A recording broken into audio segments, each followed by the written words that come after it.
So, AITA for selling my classic car after my own family started acting like I was already dead. Yeah, I know how that sounds. But let me explain. I'm 58 years old. Retired early. Not rich, not poor. Just comfortable. And for the last 22 years of my life, I had one thing. One project. One piece of pride. A 1969 Mustang Fastback. Not some showroom-perfect museum piece.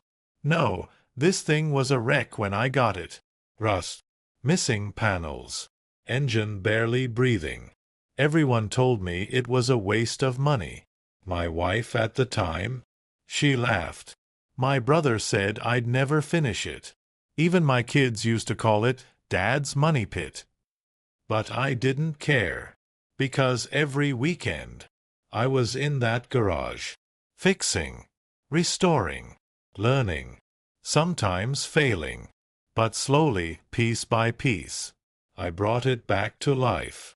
Now here's the thing. That car wasn't just a car. It was my sanity after my divorce, my purpose when the kids moved out, my way of dealing with getting older. And yeah, maybe that sounds dramatic. But if you've ever poured decades into something, you get it. Fast forward to about a year ago. The car is finally done. Not perfect, but close enough that people started noticing. Car meets. Local shows. Even won a small award once. That's when things started to change. At first, it was small. My oldest son, Mark, comes over one Sunday, looks at the car and goes, "Hey, you ever think about what this thing's worth now?" I shrugged. Didn't really care. He says, "No, seriously, Dad, this could be like, what, $80,000? $100,000? I laughed it off. Told him, "Doesn't matter. I didn't build it to sell it." He nodded. But I noticed something. He wasn't looking at the car the way I was. He wasn't seeing the years. He was seeing a number. A couple weeks later, my daughter Lisa brings her husband over. Same story. They walk around the car like it's an investment portfolio. Her husband literally says, "Man, this is a retirement plan on wheels." Retirement plan. That stuck with me. Because I was already retired. So whose plan was it? So, I ignored it. Didn't want to overthink. Family is family, right? Then came Thanksgiving. And this is where things got weird. We're all sitting at the table. Food, drinks, grandkids running around. Normal stuff. And somehow, the conversation turns to inheritance. Not in a serious way at first. Jokes, you know. Who gets what when Dad's gone? Everyone laughs. Except me. Mark says, "I call dibs on the Mustang." Lisa jumps in. "No way, we're selling that and splitting it." Her husband nods immediately. "Yeah, that's the smart move." Smart move. Like I wasn't sitting right there. I tried to joke it off. Said something like, "Well, good thing I'm not dead yet." Everyone laughed. But it felt off. Like I had just interrupted a real conversation they were already having. And then my grandson, he's 19, pulls out his phone. Shows me a picture. It's my car. From his Instagram. Caption says, "Future payday sitting in Grandpa's garage." That one hit different. Not gonna lie. I didn't say anything. Just smiled. But inside, something shifted. Let me ask you something. And be honest. If your own family started talking about your stuff like it already belonged to them, while you're still alive, would that bother you? Or am I overreacting? Because that's when I started paying attention.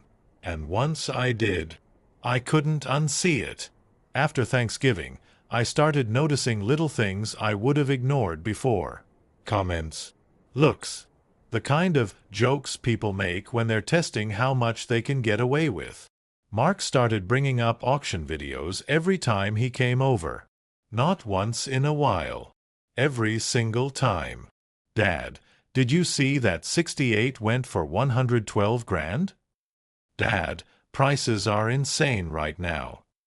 Dad, you should really cash out while the market's hot. Always said casually. Always with that fake, relaxed tone. Like he was just being helpful. But there was something underneath it. Pressure. Lisa was worse in a different way. She didn't talk to me about the car. She talked around me. To her husband. To her kids. To her brother. Like I wasn't even part of the conversation.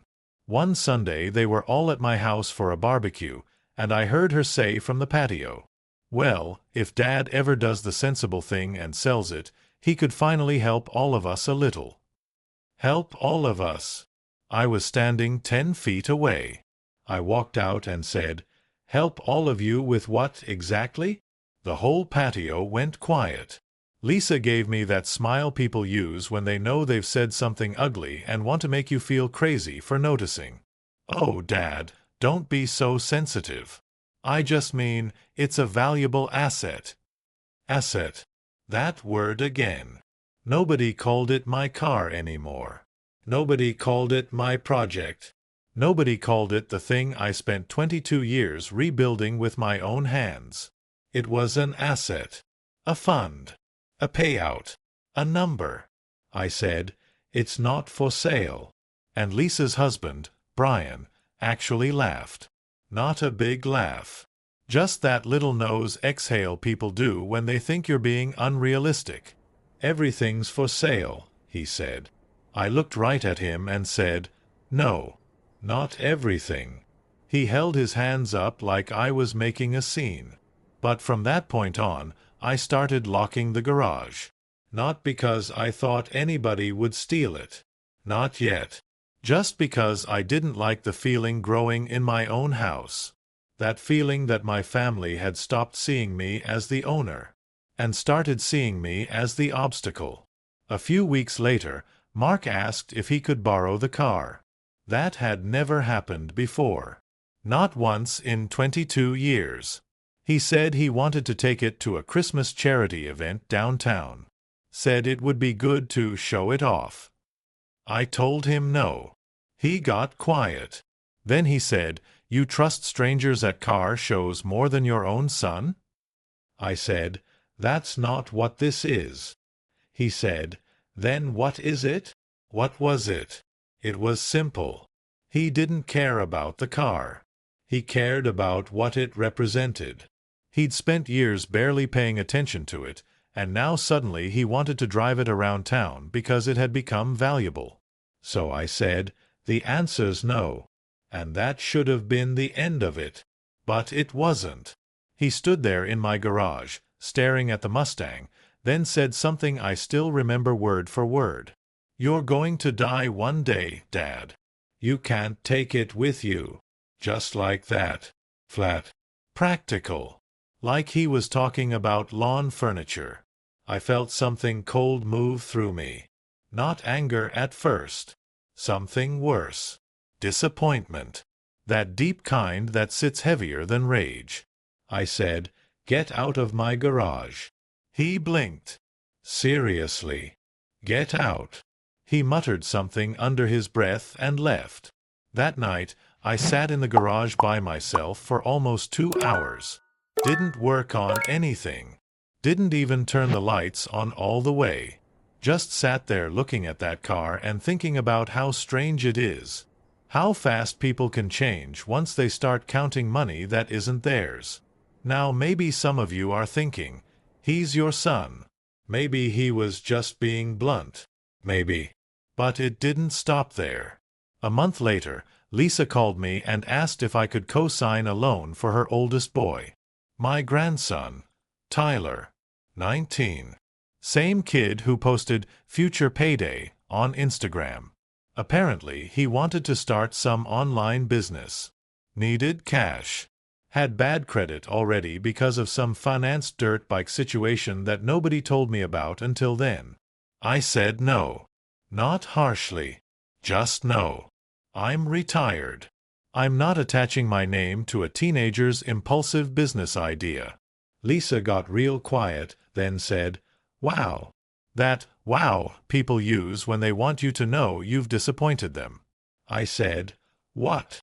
And she goes, "You're sitting on a car worth more than some people's houses, and you can't help your own grandson get started in life?" There it was. Out loud. Finally. The car. Always the car. Always the value. Never the years. Never the work. Never me. I said, "My car is not a family bank account." And she snapped back, "It kind of is, whether you admit it or not." That line stayed with me. It kind of is. That told me everything. In her mind, it was already partially theirs. Not legally. Not morally. But emotionally. Mentally.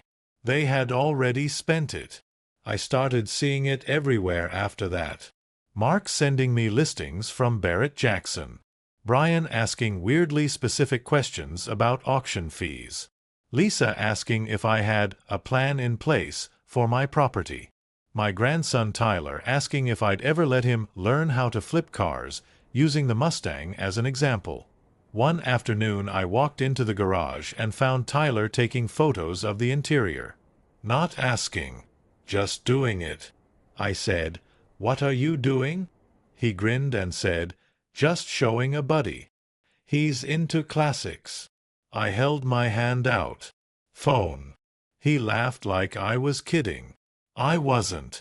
Eventually he handed it over, and sure enough, he'd taken about 20 photos from different angles. Exterior. Interior. Engine bay. VIN plate. VIN plate. I looked up at him and said, "Why would your buddy need the VIN?" His face changed for half a second.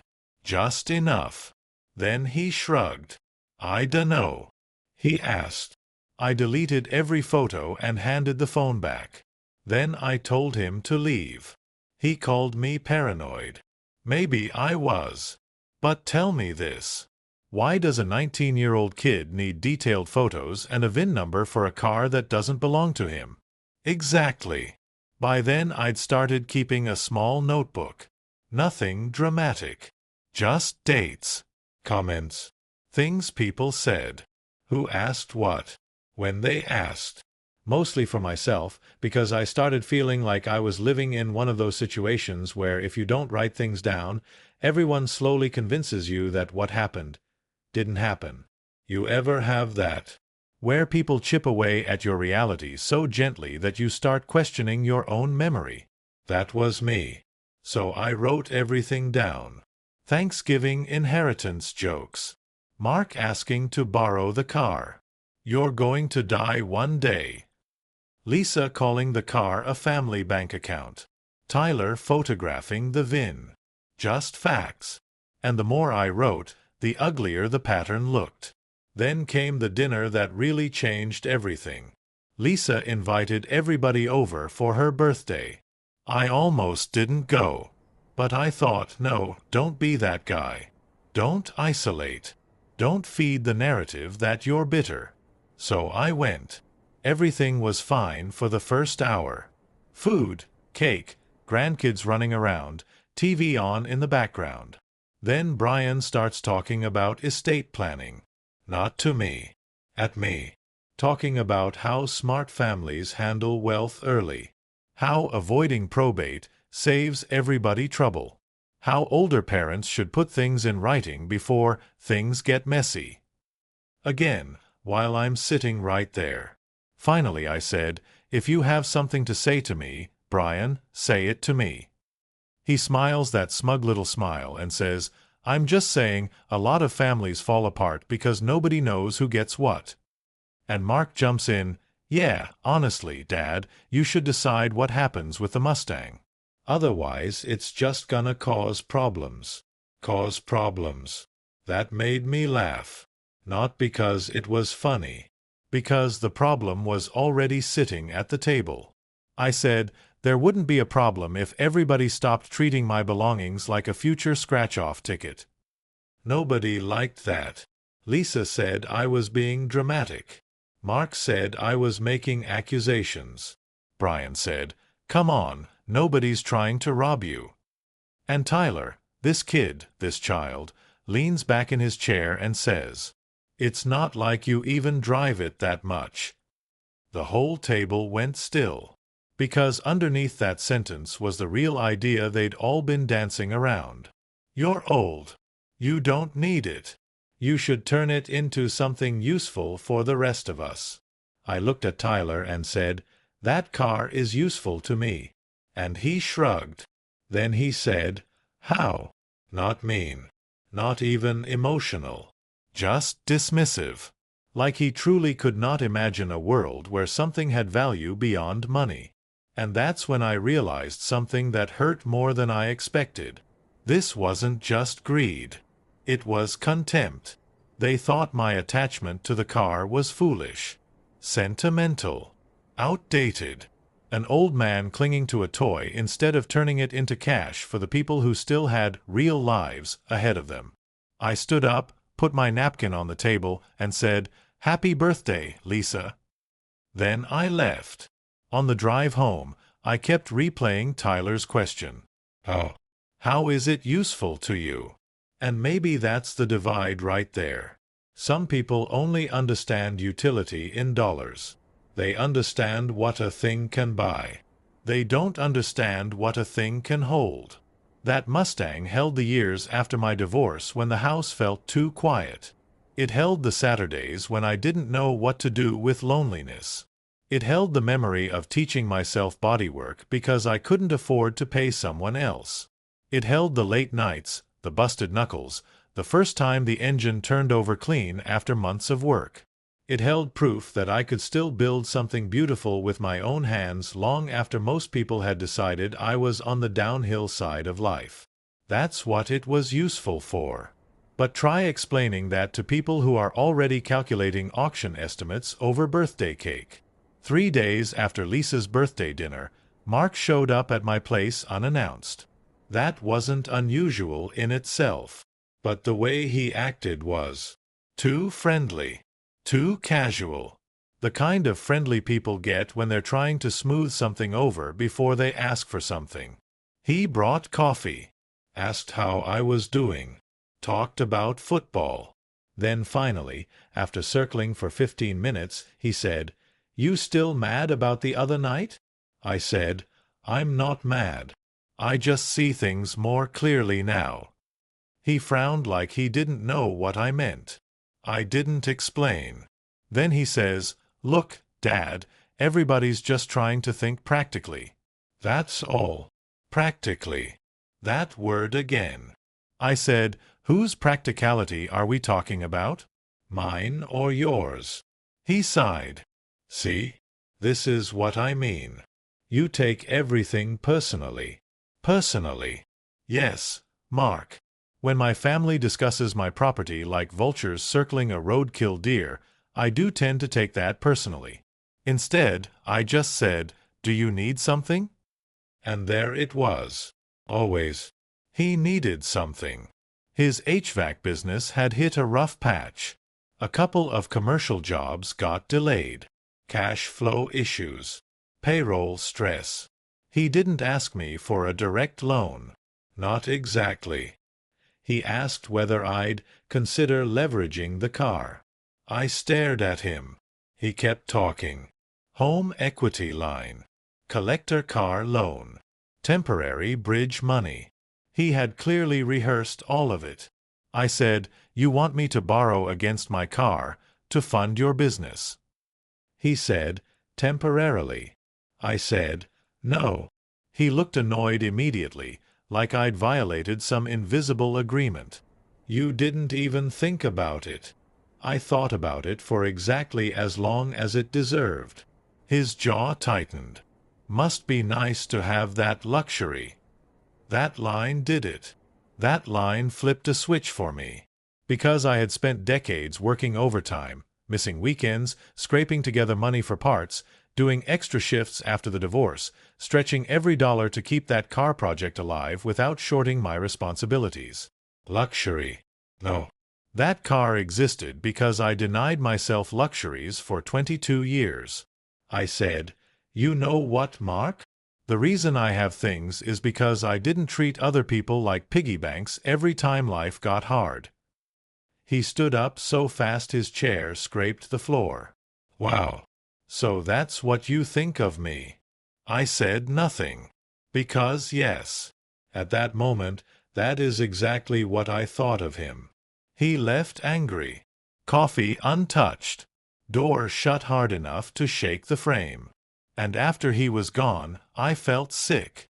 Not victorious. Not satisfied. Just sick.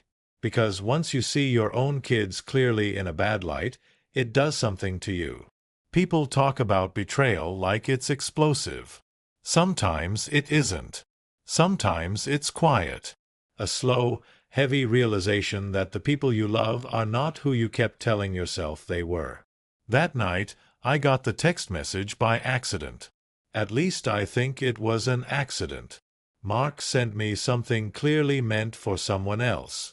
Just one line. "He's being stubborn. We may have to wait him out." That was it. No context. But I didn't need context. I just stared at the screen. Then, 30 seconds later, another text came through. "Sorry, wrong person. Wrong person.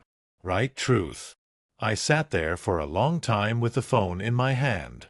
We may have to wait him out. Wait me out. Not persuade me. Not respect my decision. Wait me out. Like I was weather. Like I was an expiration date. Like eventually nature would solve the problem and the car would become available. I took a screenshot. Then another. Then I printed it out and put it in the notebook. Because by then I trusted paper more than people. The next morning, Mark called. I let it go to voicemail. Then another call. Then another. Finally, he leaves a voicemail saying the text was taken out of context. Out of what context, exactly? The context where your father is still alive but inconveniently attached to his own property. I didn't call back. Instead, I went to the garage, opened the door, pulled the cover off the Mustang, and for the first time since I finished the restoration, I didn't feel peace looking at it. I felt exposed. Because the thing that had always been my refuge had somehow become the center of a family-feeding frenzy. My safe place had turned into a target. That's a hard feeling to explain unless you've lived it. It's like somebody found the one thing that mattered to you and painted a dollar sign on it. A week later, I went to a local Saturday car meet. Usually that place was my reset button. Good people. Coffee. Folding chairs. Guys arguing about carburetors and paint codes. Nothing fancy. Just enthusiasts. I'd parked near a guy named Frank, older than me by maybe 10 years, owns a '70 Chevelle SS he rebuilt with his brother back in the day. Good guy. Straight shooter. He took one look at me and said, "Something's wrong." I laughed and told him I must be more transparent than I thought. He said, "Only to people who've had kids disappoint them." That broke the dam a little. So I told him. Not every detail. Just enough. The comments. The inheritance talk. The pressure. The text message. He listened without interrupting. Then he leaned back in his folding chair and said, "You know what the problem is?" I said, "That my family thinks I'm a storage unit with a pulse?" He actually laughed at that. Then he said, "No. The problem is you still think they're talking about your car. They're not. They're talking about their entitlement." That landed hard. Because he was right. The car just happened to be the thing they'd chosen. If it wasn't the car, it would have been the house. Or my savings. Or tools. Or land. The target wasn't the object. The target was anything they believed would become available the second I became inconvenient enough. Frank took a sip of coffee and said, "You ever consider selling it?" I looked at him like he'd lost his mind. He held up a hand. "Not for money. For peace." I said nothing, because the thought felt impossible. Sell the one thing I'd spent 2 decades building. That felt like amputating part of myself. Frank nodded like he could read my face. "I'm not saying do it," he said. "I'm saying ask yourself one question. Is that car still bringing you joy, or is it just giving your family a reason to circle?" I didn't answer, because for the first time, I didn't know. About 10 days later, Lisa invited me to Sunday lunch. Just me. That should have told me enough. My daughter never invited me over alone unless there was an agenda attached. Still, I went. Part of me still hoped maybe we could have one honest conversation. Maybe she'd apologize. Maybe she'd tell me I was wrong. Maybe she'd remind me there was still something normal left in this family. Lunch started polite enough. Soup, sandwiches, small talk. Then, halfway through, she puts her glass down and says, "Dad, I need you to really listen and not get defensive." That sentence has never once been followed by anything good. I said, "Go ahead." She took a breath and said, "You've become very emotionally attached to the Mustang in a way that's making it hard for you to think rationally." I actually smiled. Not because it was funny. Because there it was again. The implication that my feelings made me irrational, while their greed was somehow mature and practical. I said, "Rational for whom?" She ignored that and kept going. Tyler wanted to transfer schools. More expensive one. Brian's work had been unstable. They were behind on a few things. Mark's business was struggling. And the family had started discussing options. The family started discussing options. Without me. About my property. Then she says, "If you sold the car now, you could change all our lives." I leaned back and asked, "Did you all sit down together and plan what to do with money from a car I haven't sold?" She looked offended. "Not like that." I said, "Then how?" Silence. That kind of silence tells you more than words. Finally she says, "We just think it would be selfish not to consider how much good that money could do." Selfish. That word set my teeth on edge. Funny how keeping what's yours becomes selfish the second someone else wants it. I said, "Let me make sure I understand. I'm selfish if I keep my own car, but you're not selfish for planning how to spend it." She sighed dramatically and said, "Why do you always twist things?" Twist things. That's another favorite, isn't it?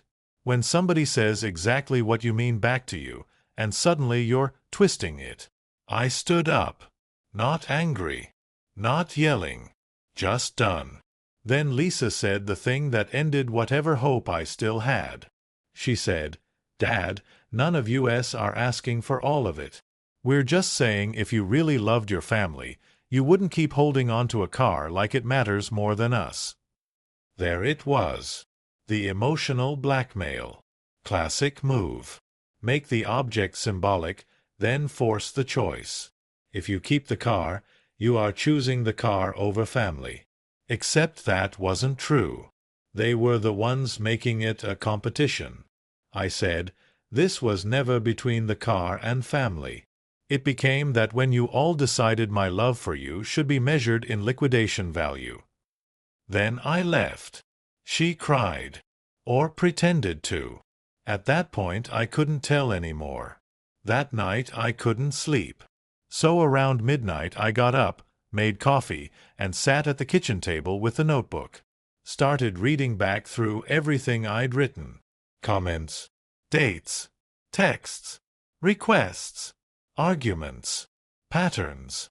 And somewhere around 1 in the morning, I stopped feeling hurt and started feeling angry. Not just at them. At myself. for letting it get this far, for explaining, for defending, for hoping they'd suddenly rediscover decency.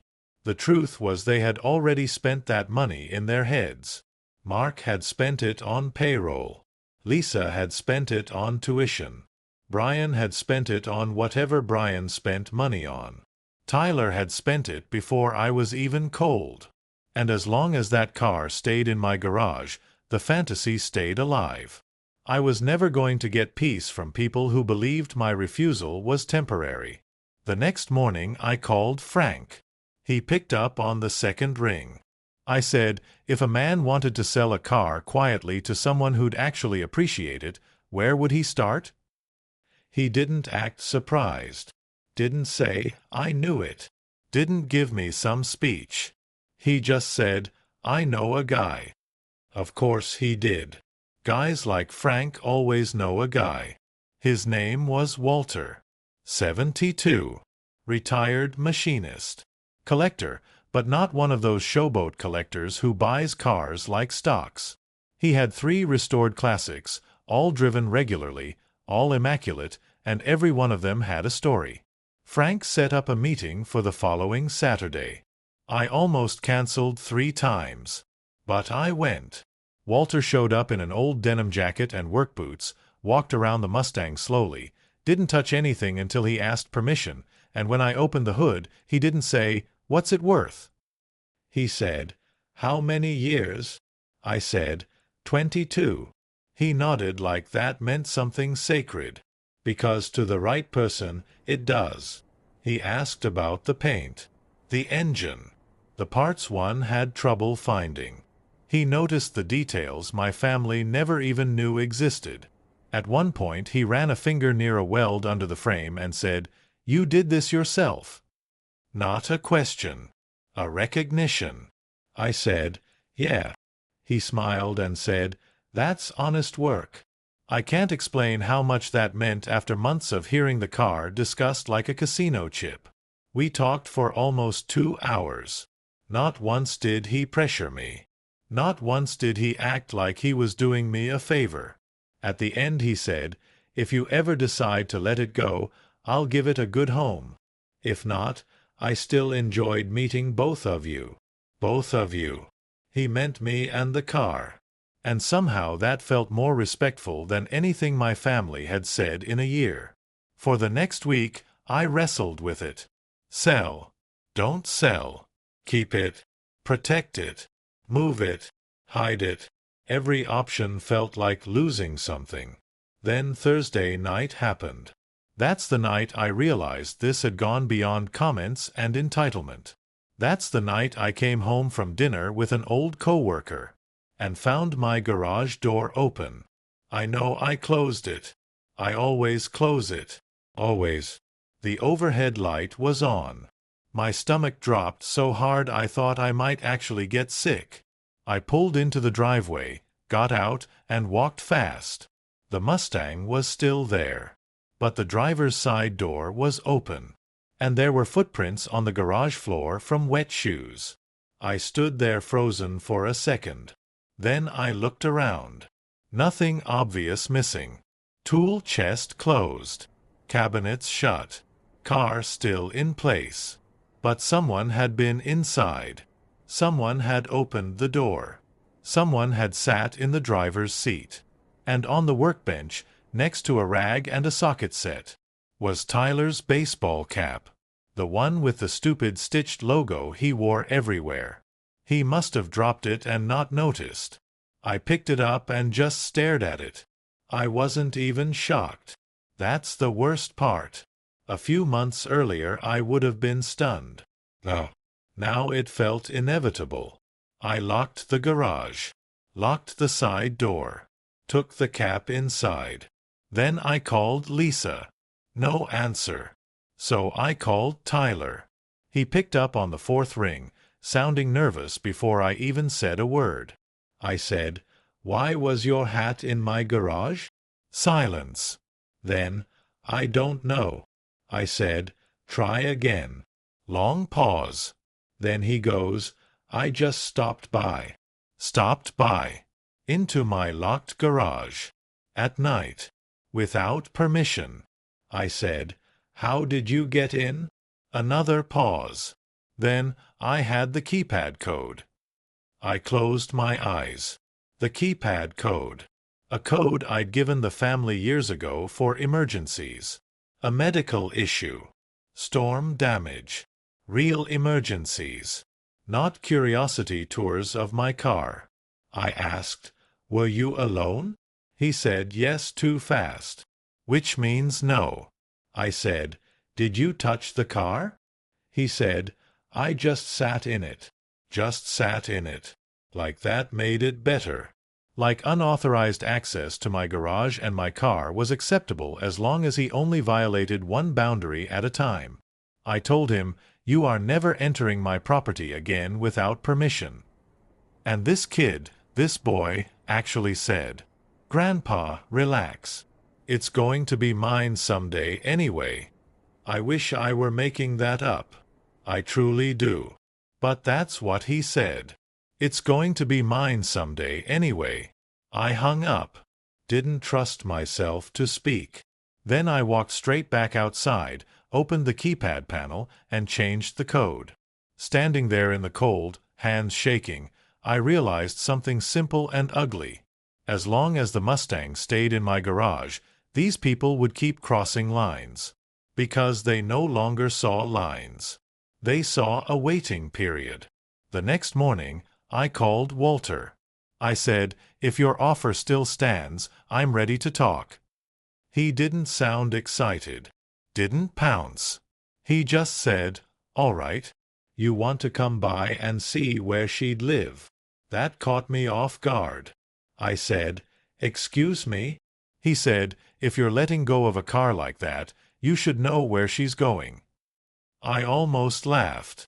Who says that anymore? Turns out Walter does.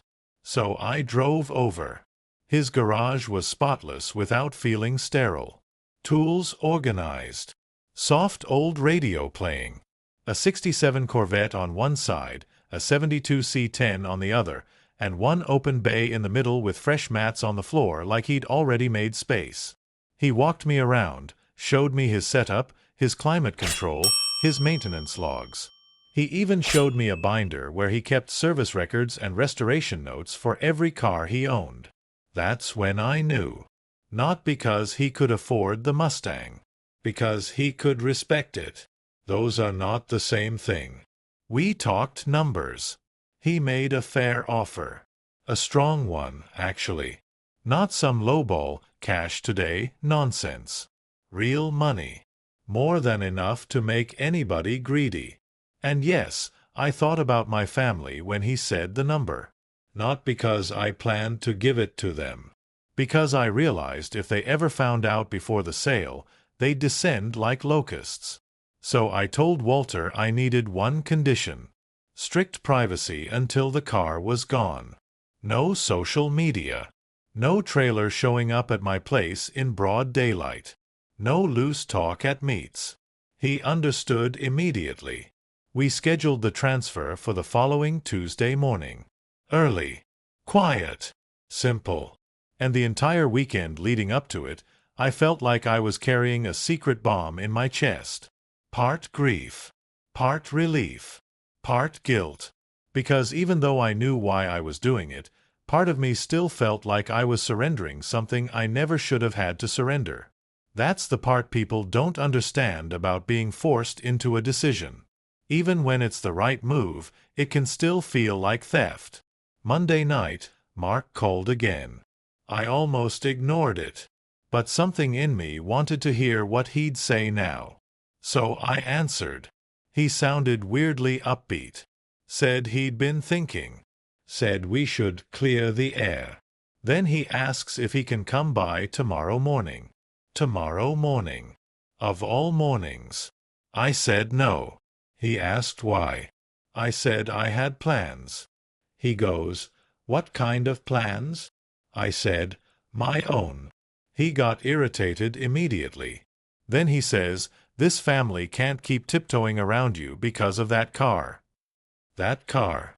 Always said like a burden. Never like the thing they were obsessed with. I said, then stop tiptoeing. Stop circling.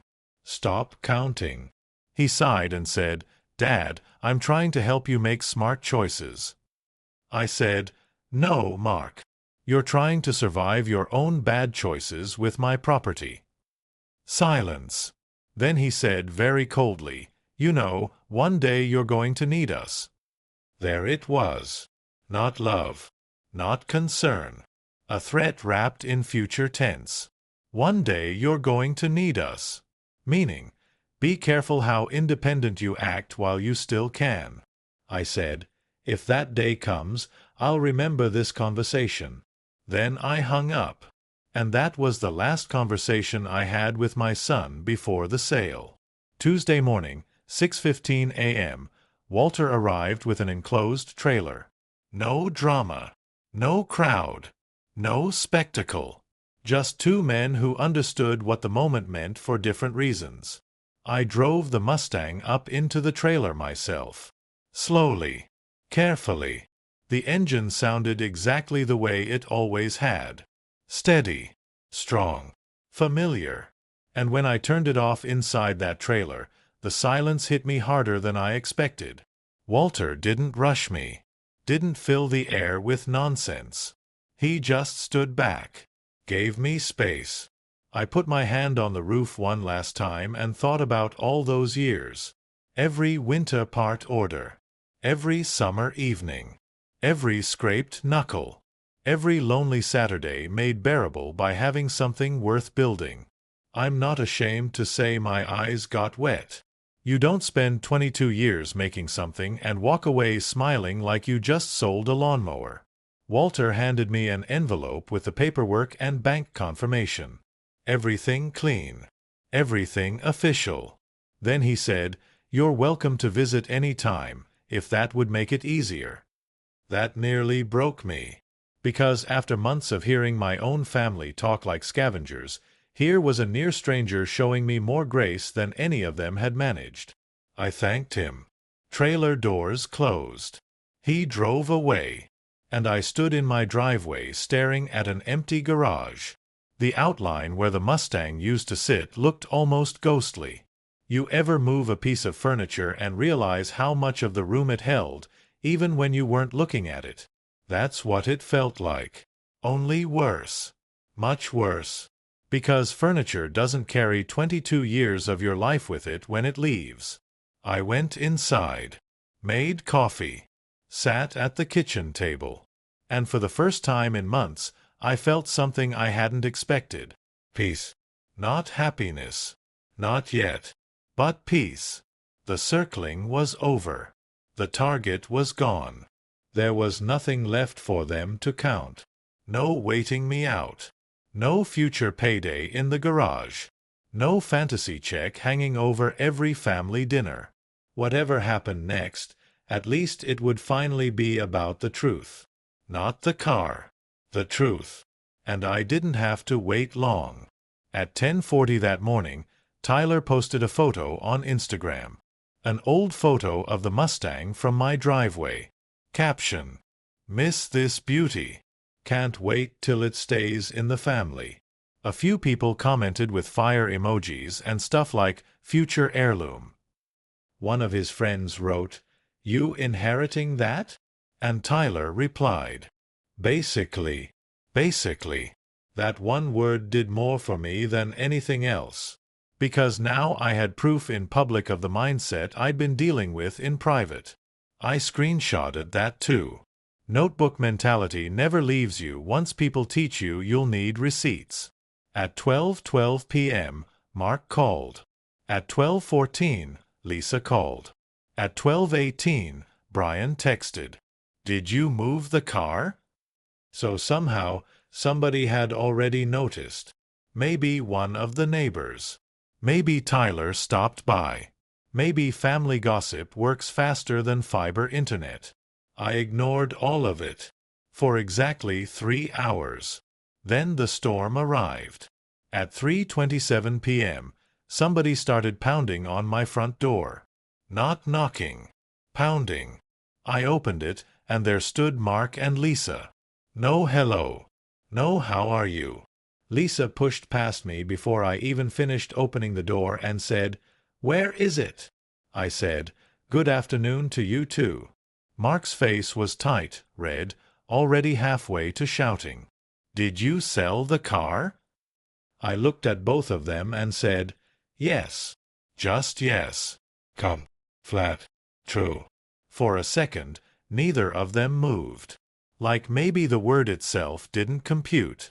Then Lisa's mouth actually fell open. Mark said, "What the hell is wrong with you?"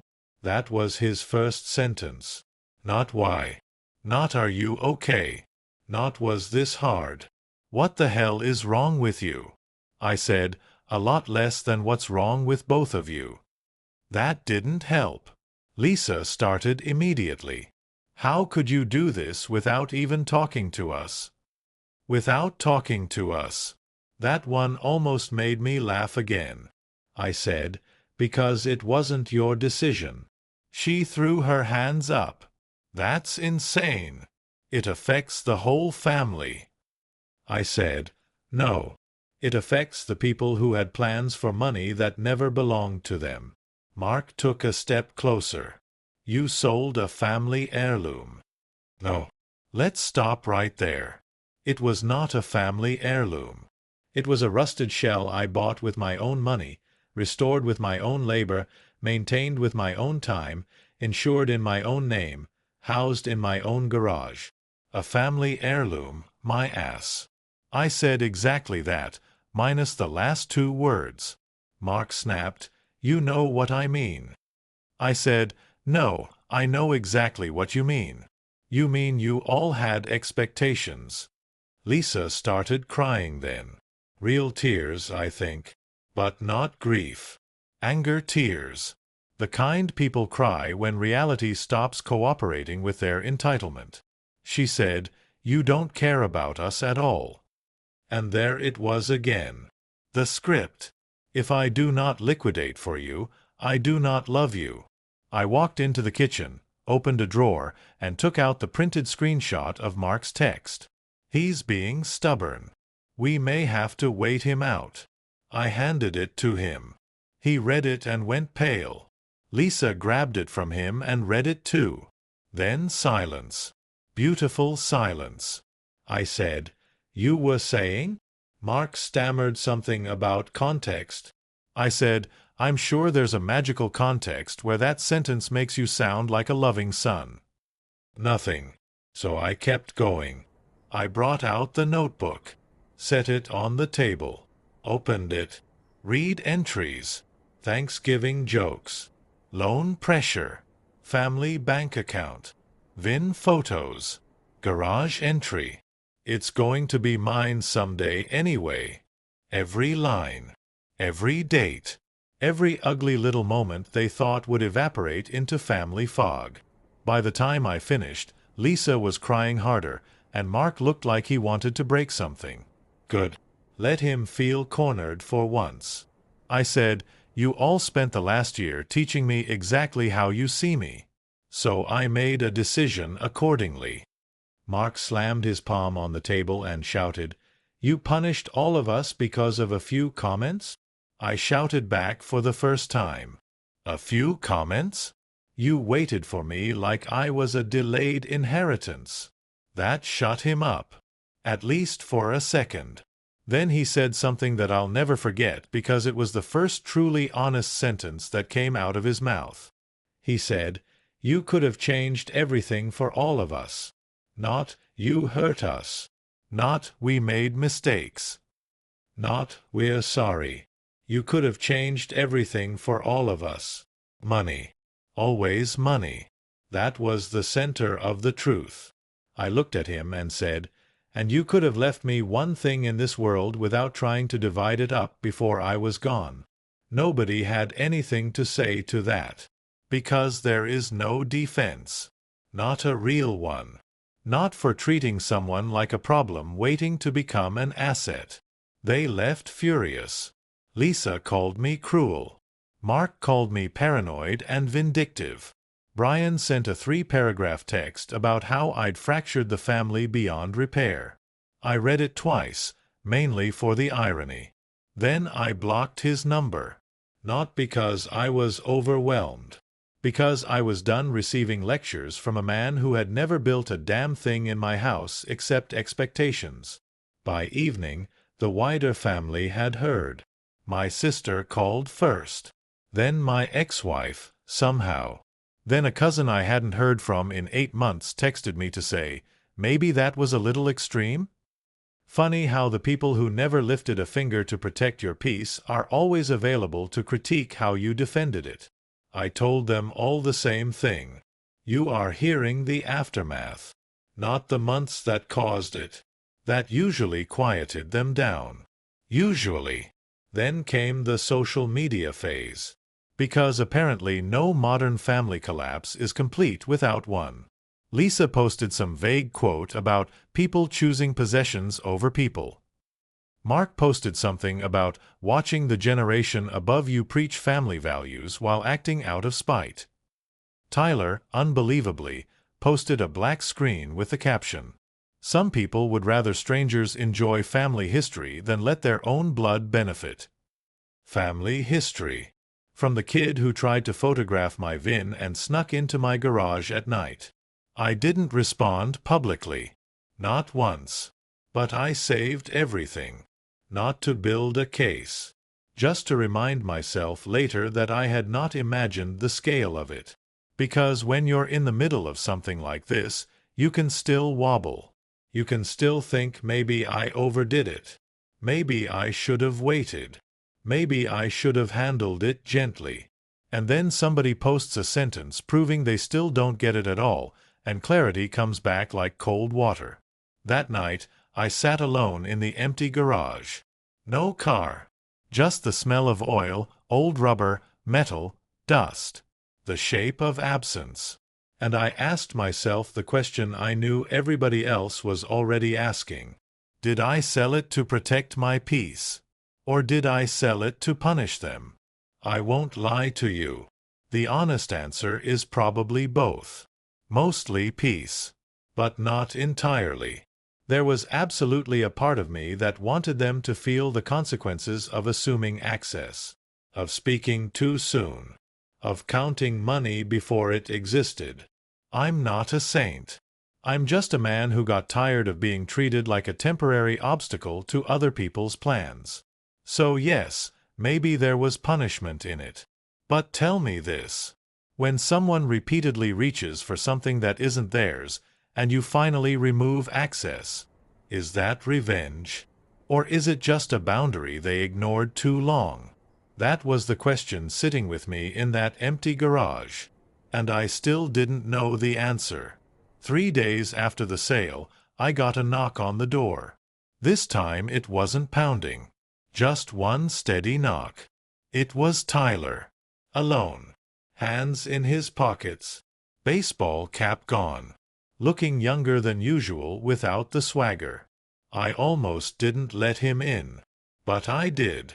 We sat at the kitchen table. He wouldn't look at me at first. Finally he said, "Mom doesn't know I'm here." I said, "That's usually how apologies start." He winced. Good. Then he said, "I'm not here to apologize for everybody." I said, "That's wise because you can't." Long silence. Then he surprised me. He said, "I think everybody thought you'd never actually do it." I leaned back. Do what? Sell it. There it was. The real truth, plain and ugly. Nobody thought I'd act. They thought I'd grumble. Defend. Threaten. Complain. But not move. Not remove the object. Not take away the fantasy. I asked, "Did you?" He nodded. Then, quietly, he said, "I thought if you ever sold it, it would be to one of us. Or because one of us needed help." "Help," I said, "that's exactly the problem." He rubbed his hands together and said, "I know." That almost made me soften. Almost. Then he says, I didn't realize how bad it sounded. The jokes. The posts. All of it. I said, "You literally told me it was going to be yours someday." He closed his eyes and nodded. Yeah, that was messed up. Finally, a sentence rooted in reality. I asked him why he was really there. And after a long pause, he said something I wasn't expecting. "Because I think Mom and Uncle Mark are going to keep making this worse, and I wanted to know if there's any way to stop it." That got my attention. So I asked what he meant. Tyler told me Mark had been talking about lawyers. Not to sue me exactly, because there was nothing to sue over, but to look into whether there had been promises, verbal commitments, estate expectations, all that nonsense people tell themselves when greed wears a legal costume. I almost laughed. Then Tyler said something even more interesting. Apparently, at multiple family gatherings I wasn't at, Mark and Lisa had both spoken about the car as if it was a future shared asset. Not hope. Not maybe. As fact. Tyler said Mom talked about using her share for tuition more than once. Sure, I said, and did nobody ever think to ask me? He gave me a weak little half-smile. I mean, I think they thought if they brought it up enough, eventually you'd cave. Exactly. That was the whole strategy. Pressure without calling it pressure.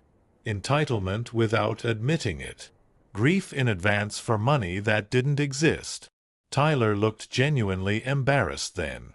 And I'll give him this, he didn't make excuses for himself. He said, "The Instagram thing was trashy."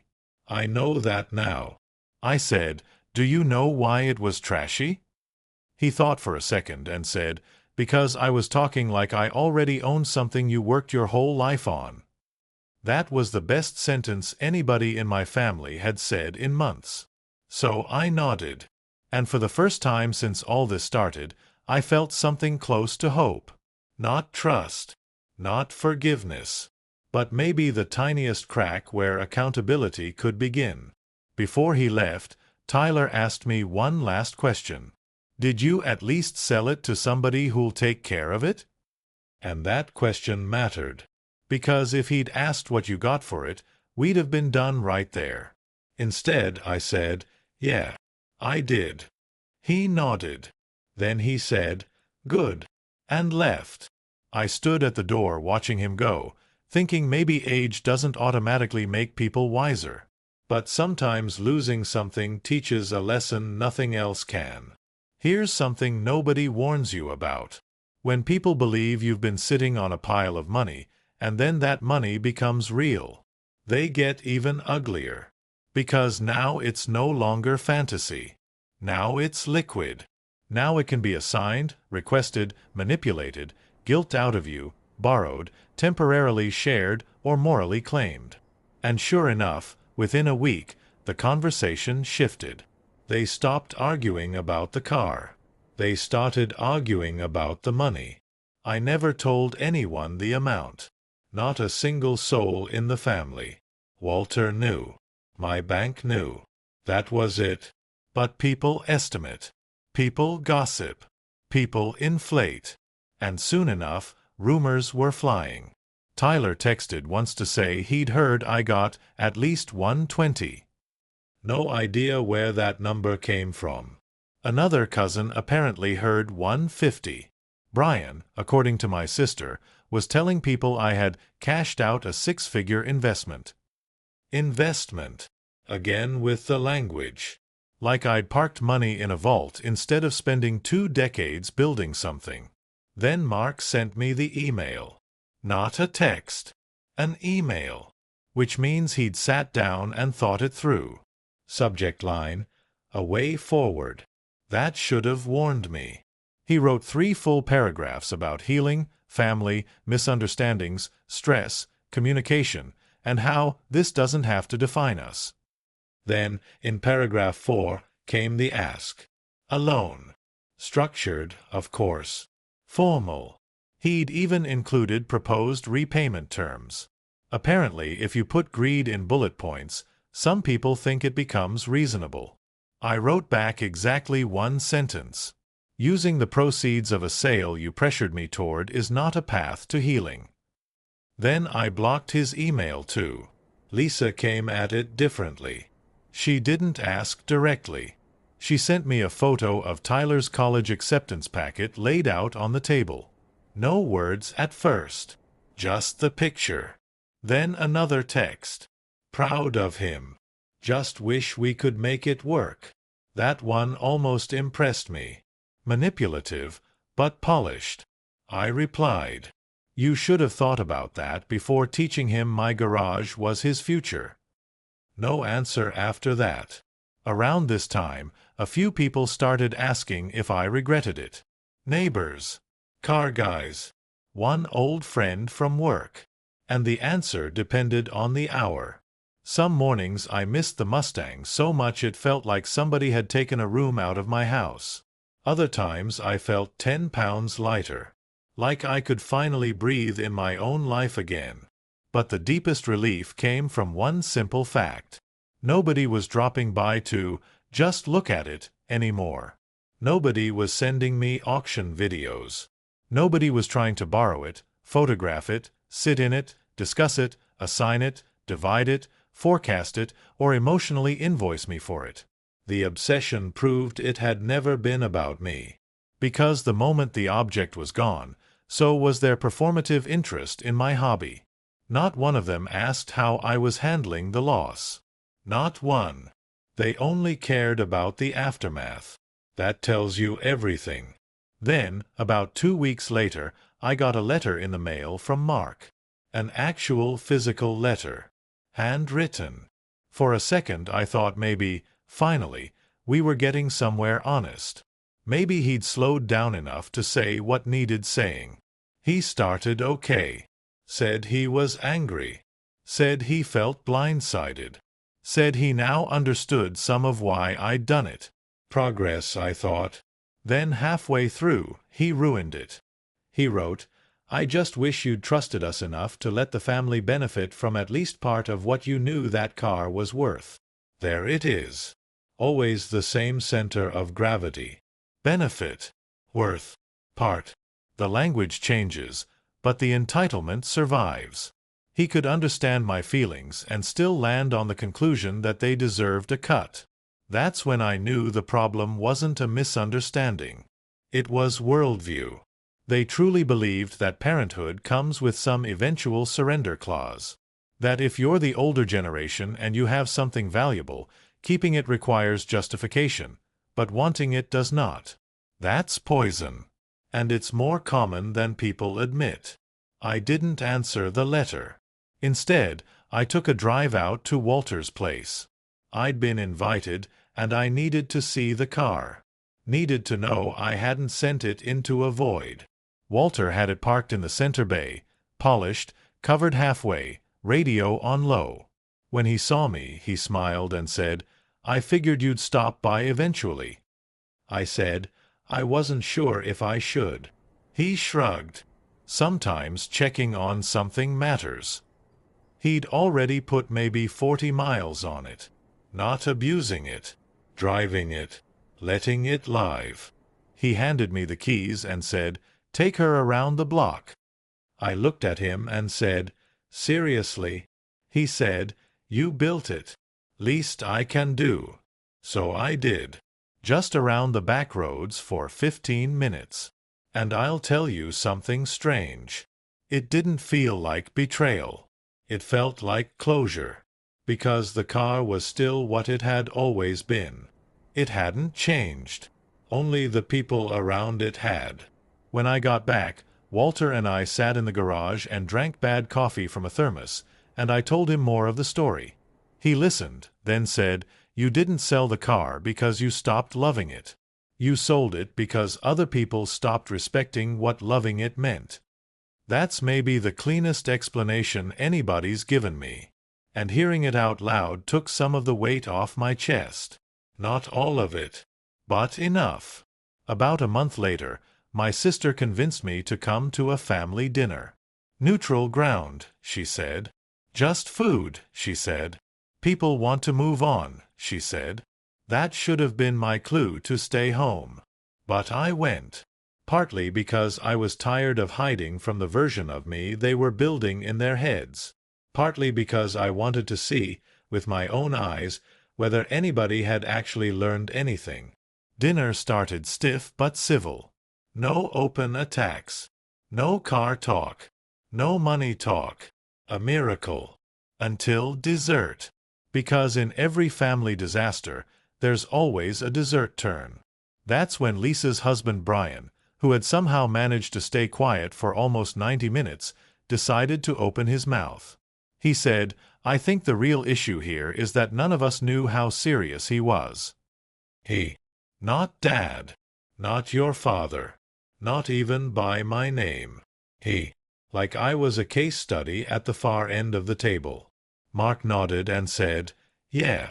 I mean, if we had known he'd actually go that far, maybe things would have been different." Go that far. There was a strange beauty in the way they kept framing my legal, personal, fully justified choice as some kind of escalation, while treating their own months of entitlement like harmless weather. I put my fork down and said, "What exactly is that far?"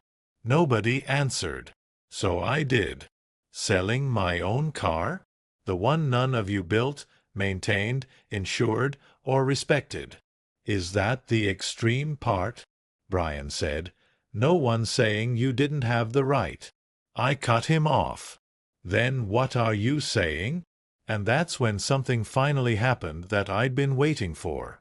Tyler spoke up. Out of nowhere. He said, "They're saying they thought you were bluffing." Dead silence. Forks stopped. Eyes shifted. And there it was again. The truth, this time in front of everybody. I looked at Mark. Then Lisa. Then Brian. Nobody denied it. So I said, "Thank you, Tyler. That's the most honest thing anybody's said at this table." Lisa looked furious. "Tyler, stay out of this." But he didn't.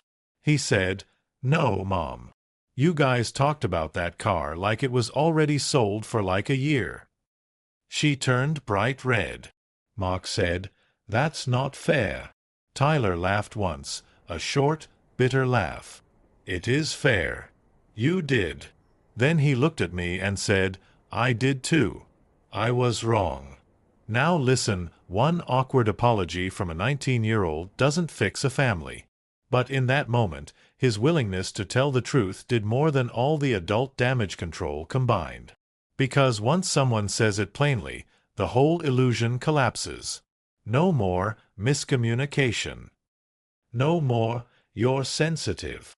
No more, "We were just being practical." Just the truth. They thought I wouldn't act. They treated my boundaries like theater. They were wrong. And they resented me for proving it. I stood up. Not dramatically. Just enough to make it clear I was done. Then I said one last thing. I didn't choose a car over family. I chose peace over entitlement. And if any of you still think this was about money, then you learned nothing. Then I left. And for the first time, nobody followed me. It's been a few months now. I still visit the Mustang once in a while. Walter always makes coffee. Sometimes we take it out on the back roads. Sometimes we just stand there talking shop, and for an hour or two I get to remember what it felt like before the car became a family referendum. My relationship with Mark is basically frozen. Lisa and I barely speak. Brian can stay gone forever as far as I'm concerned. Tyler, oddly enough, is the one who's made the biggest effort. He came by a few weeks ago, not to ask for money, not to talk about the sale, just to help me reorganize the garage. He said it felt wrong leaving the space empty and heavy. We spent the afternoon sorting tools, old parts, shelves I hadn't touched in years. At one point he held up an old rusted original panel from the Mustang and asked, "You kept this?" I said, "Yeah. To remember what it started as." He nodded and said, "I think I get that now." Maybe he does. Maybe he doesn't fully yet. But at least he's trying, and that matters. As for me, I used some of the money to do something irresponsible. Or maybe responsible, depending on how you look at it. I bought another project. Not another Mustang. Didn't want to live in a ghost. This time it's a 1972 Chevy C10 pickup. Needs work. A lot of work. Perfect. Because here's what I realized. The car was never the only point. The point was building. Restoring. Having something that belonged to me in a world that increasingly wanted to convert everything meaningful into dollars and claims and future distributions. So now the garage has life in it again. Different life. Greasier. Rougher. Less polished. But mine. And yes, before anybody asks. Nobody in the family knows. And they won't. Not until I'm ready. Because some lessons only need to be taught once. So that's the story. My family treated my classic car like their inheritance while I was still alive. My grandson called it his future payday. My son said they might have to wait me out. My daughter told me the car was basically a family bank account. My grandson let himself into my garage and sat in the driver's seat, then told me it would be his someday anyway. So I sold it quietly to someone who actually respected what it was. Now the family says I was cruel, paranoid, vindictive, and that I chose a possession over the people who love me. But from where I'm sitting, it feels more like they chose my possession over the person who owned it. So tell me the truth. AITA. And if you made it this far, drop your verdict in the comments. AITA or NTA. Don't forget to like, subscribe, and share if you want more stories like this.